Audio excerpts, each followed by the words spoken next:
अस्सलाम वालेकुम viewers, welcome to Faizi tech YouTube channel. आज की वीडियो के अंदर हम जानेंगे कि CSS की कुछ अहम प्रॉपर्टीज़ के बारे में। जैसे कि हम जब HTML में वर्क कर रहे थे तो हमने जब बैकग्राउंड इमेज लगाई थी तो उसके अंदर हमें ये मिल रहा था कि इमेज बार बार रिपीट हो रही है, और भी बहुत सारे प्रॉब्लम थे जो CSS के अंदर हल हो जाते हैं और बहुत इजीली हम उसे डिफ़ाइन कर सकते हैं। तो हम इसीलिए आज इस टॉपिक को कवर करेंगे CSS प्रॉपर्टीज़ के वाले से। ये तमाम चीज़ें अगर आपने लास्ट वाली नहीं देखी जो आपको स्क्रीन पे नज़र आ रही है मुख्तलिफ हमारे पिछले और इस कोर्स की, तो आप हमारे फैजी टेक यूट्यूब चैनल पे जाके और देख सकते हैं। अच्छा, ये जो हमारा होम पेज है इसकी ये कोडिंग सामने ऊपर हुई हुई है। इसके अंदर हम तमाम चीज़ें करेंगे। सबसे पहले मैं यहाँ जो हमने CSS इस्तेमाल किया तो मैं उसको ख़त्म कर देता हूँ, क्योंकि लास्ट वीडियो वाले हमारा सारा सिस्टम है। तो मैं यहाँ पर रिलोड करता हूँ तो ये देखें हमारे पास जो मेन स्क्रीन है वो इस तरह आ रही है।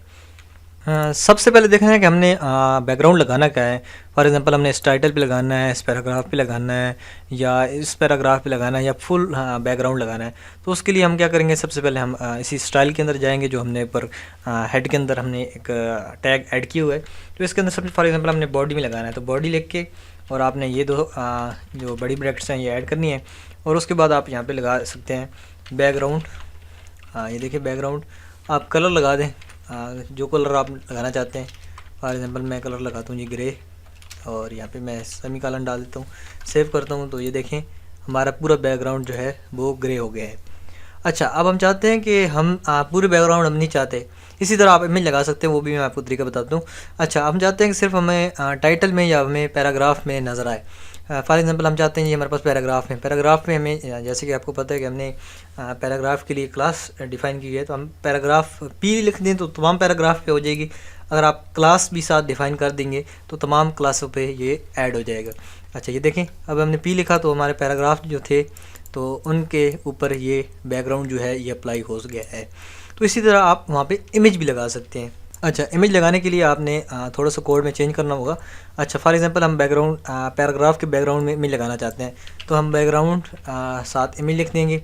आगे हम इसके अंदर हम URL को ऐड कर दें, URL को ऐड करेंगे और कॉलम के बाद URL, और फिर ये छोटी जो ब्रैकेट्स होती हैं ये ऐड करेंगे, और फिर कोटेशन ऐड कर देंगे। अच्छा, फिर आपने ये याद रखना है कि आपके पास जो ये मौजूद है फोल्डर, इसके अंदर इमेज है या नहीं। तो इमेज का आपने पाथ देना होता है।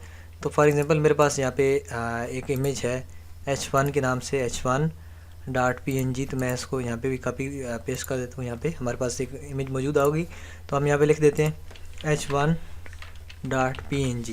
तो ये इमेज हमने ऐड की और हम इस पेज को रिलोड करेंगे तो ये देखिए हमारे पास जैसी इमेज थी तो उस तरह का यही डिज़ाइन आया, क्योंकि हमारे पास ये HTML की जो इमेज थी ये इसकी हम थोड़ी सी इसकी हम सेटिंग कर लेते हैं। अच्छा, ये हमें कैसी नज़र।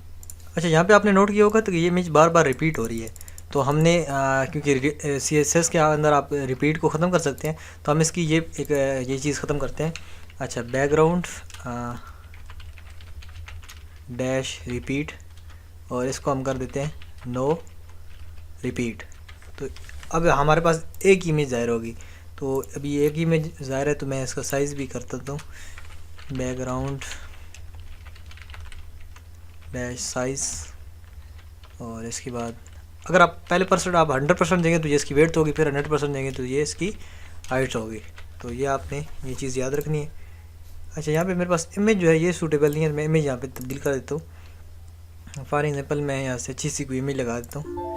अच्छा, यहाँ पे मेरे पास इमेज पड़ी होंगी, तो उनमें से मैं कोई अच्छी सी इमेज लगा देता हूँ ताकि ये आपको वाज़ह तरह से नज़र आए, यानी अच्छी तरह नज़र आए ना जो चीज़ हम यहाँ पे इस्तेमाल कर रहे हैं।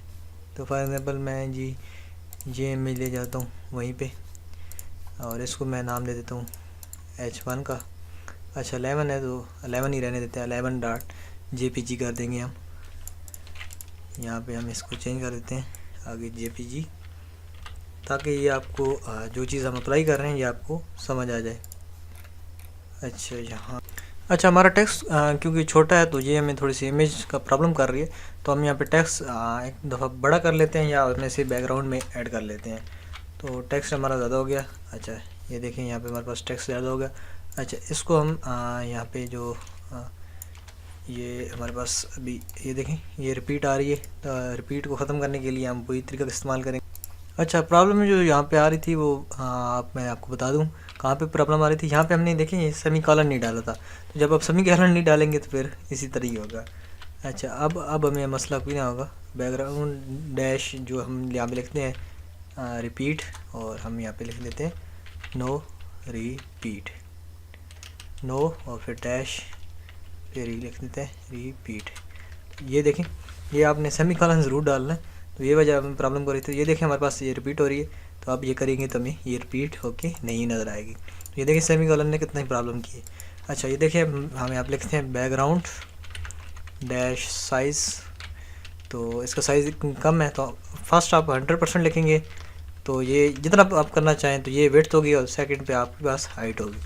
अच्छा, जो पैराग्राफ का मसला नहीं था वो इसी वजह से, यानी हमें जो मसला आ रहा था हमें वो यही मसला था। हम कर देते हैं तो आप वो भी यहाँ पे देखें, यानी कोई चीज़ रिपीट नहीं हो रही और आपको यहाँ पे नज़र आ रही है। अच्छा, इसी तरह मैं यहाँ पे थोड़ा सा टेक्स्ट बढ़ा देता हूँ ताकि आपको और अच्छी तरह नज़र आए। ठीक है, तो मैं यहाँ पे इसी तरह इस टेक्स्ट को 2-3 दफ़ा मैं यहाँ पे पेस्ट कर देता हूँ ताकि ये आपको चीज़ वाज़ह नज़र आए। तो ये देखें इस तरह में, यानी हमारे ने जो चीज़ ऐड की है वो हमें इस तरह नज़र आ रहा है।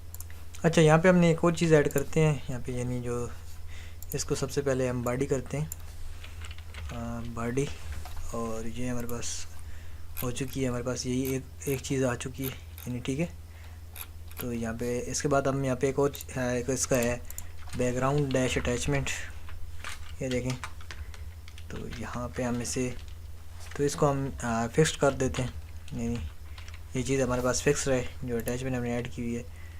तो यहाँ पे सेव हो गया, और ये देखें ये जो हमारी अटैचमेंट है यहाँ पे, यानी जो इसका साइज़ हमने डिफ़ाइन किया है वो वहीं पे जाके फिक्स्ड हो गई है। यहाँ पे देखें दोबारा हमने सेमी कॉलन ऐड नहीं किया तो वो दोबारा प्रॉब्लम कर रही थी। अच्छा, ये देखें पहले हमारी थी पिक्चर भी हिल रही थी। अच्छा, मैं आपको एक बार दिखा देता हूँ, मैं इसको रिमूव करता हूँ और सेव करता हूँ।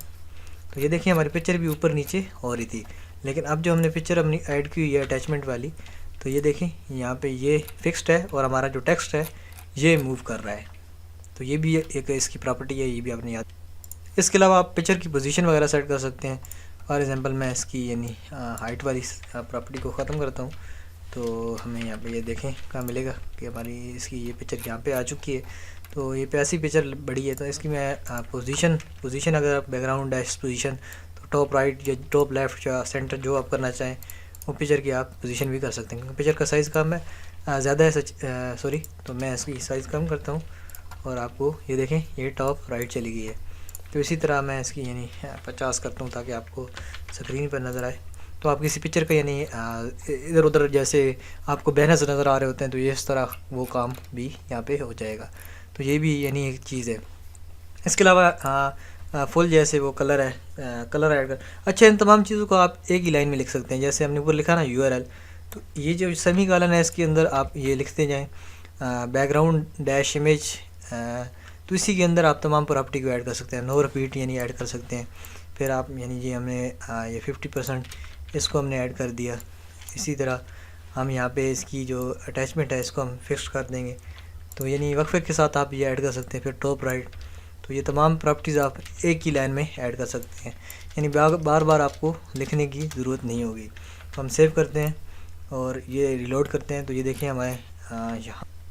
अच्छा, उसके लिए आपने फिर यहाँ पे इमेज वाला ये नहीं लिखना सिंटैक्स, तो आपने यहाँ पे कुछ भी बैकग्राउंड लिख के, फॉर एग्जांपल हम बैकग्राउंड का कलर ग्रे कर देते हैं और ये पिक्चर जो है हमारी ऐड की ये यहाँ पे है।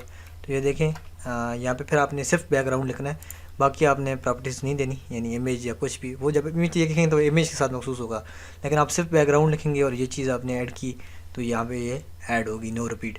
इसके अलावा यहाँ पे आप साइज़ दे सकते हैं। फॉर एग्जांपल मैं साइज़ देता हूँ 100%, तो अब आपको ये देखने को मिलेगा कि ये तब्दील हो चुका है। अब मैं ऐसे रिपीट करता हूँ, तो ये देखें 100% यहाँ पे हमें इस तरह नज़र आ रहा है। 2 दफ़ा 100% करते हैं तो फिर हम देख लेते हैं, यानी ये यहाँ पे नीचे आ चुका है। अच्छा, वो क्योंकि यहाँ पे हमने सबसे पहले कलर दिया, तो कलर को ख़त्म करते हैं, तो हमारे पास यहाँ पे ये चीज़ यहाँ पे ही मौजूद होगी। क्योंकि ये जो कर रहा है ये कर रहा है कि आपने अब इसे कहाँ पे आप दिखाना चाह रहे हैं। तो ये उस तरफ कर रहा है, तो इसको अगर आप आगे ले जाएंगे तो यहाँ पे ये इसी तरह यानी यहाँ पे वो बता रहा है कि इसकी पोजीशन अब वहाँ चली गई है। अच्छा, ये थोड़ी सी यानी कुछ जो यानी इमेज जब हम प्रॉपर्टी यूज़ करेंगे तो इमेज को हम तो ऐसे लगा सकते हैं, लेकिन ये जो कलर का है यानी फुल बैकग्राउंड के साथ अगर आपने छेड़ाछाड़ी करनी है तो इस तरह आप वो कर सकते हैं इमेज वगैरह। मैं यहाँ से इसका साइज़ ख़त्म कर देता हूँ ताकि वो अपनी बाय डिफ़ॉल्ट जगह पर आ जाए।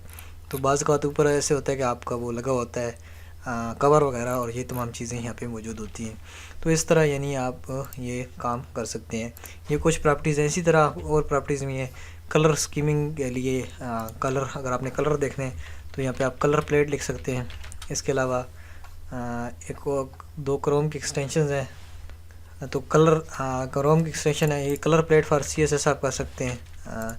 इसके अलावा ये क्रोम ज़िला है, क्रोम और ज़िला, तो ये एक एक्सटेंशन है क्रोम अगर आप यूज़ करते हैं जो मुख्तलिफ़ कलर्स को यानी यहाँ से कैच करता है। तो बहुत ही आसानी यानी जो आप मुख्तलिफ़ जो भी वेबसाइट पे आपको कलर नज़र आए आप उसको यानी पिक कर सकते हैं इजीली। ये देखें इस तरह का आपको नज़र आएगा कलर पिकर। ऐड एक्सटेंशन करते हैं तो यहाँ पे आप ऐड कर लेंगे इंशाल्लाह इसको। यानी ये देखें अभी यहाँ पे ये कलर इसने सेलेक्ट किया है इस तरह। तो इस तरह आपको यानी बहुत इजी ऐप है। आप यहाँ पे कलर प्लेट्स भी यानी जो कोड है वो आप देख सकते हैं। तो ये कलर प्लेट भी हमारे पास है CSS के लिए। तो W3 स्कूल जो वेबसाइट है ये बहुत ज़बरदस्त है CSS HTML तमाम लैंग्वेजेस के लिए अगर आपने सीखनी है तो। अच्छा, यहाँ पर हमारे पास ये ऐड हो चुका है। ये फॉर एग्जाम्पल हम इसको अभी हम क्लिक करते हैं इस पर और ये देखें colour picker, pick colour from page. तो इस पे हम यहाँ पे हम आते हैं इस पे pick colour from pick colour. अच्छा, यहाँ पे अब ये हो चुका है, उसने सर्च कर लिए तो हम चाहते हैं कि हमें ये कलर मिले तो हमने इसको सिलेक्ट करना है। तो ये कलर का कोड कॉपी हो गया। अच्छा, ये देखिए हमें भी ग्रे नज़र आ रहा है तो हम यहाँ पे कोड में जाएंगे और उसकी जगह हम ये कोड पेस्ट कर देंगे। कोड जैसे ही पेस्ट करेंगे तो ये देखें हमारे पास वो कलर तब्दील हो जाएगा। इस तरह दोबारा आप क्लिक करेंगे इस पर और वो ऊपर सर्च आ जाएगा। हम चाहते हैं कि हमारे पास यानी जो जहाँ पे भी जाएगा हम चाहते हैं हमारे पास जी ये वाला कलर हो, जी ये वाला, ये पिक हो गया। आप यहाँ पे आप जाएं उसी तरह आप इसे पेस्ट करें, सेव करें और ये देखें पेज को रीलोड करें तो ये हमारे पास जो कलर उसने पिक किया है तो इस तरह हमें नज़र आ जाएगा। तो आई होप सो ये प्रॉपर्टीज़ आपको समझ आ गई। मिलते हैं नेक्स्ट वीडियो में, तब तक अल्लाह हाफ़िज़। Subscribe Faizi take YouTube channel for latest videos and courses.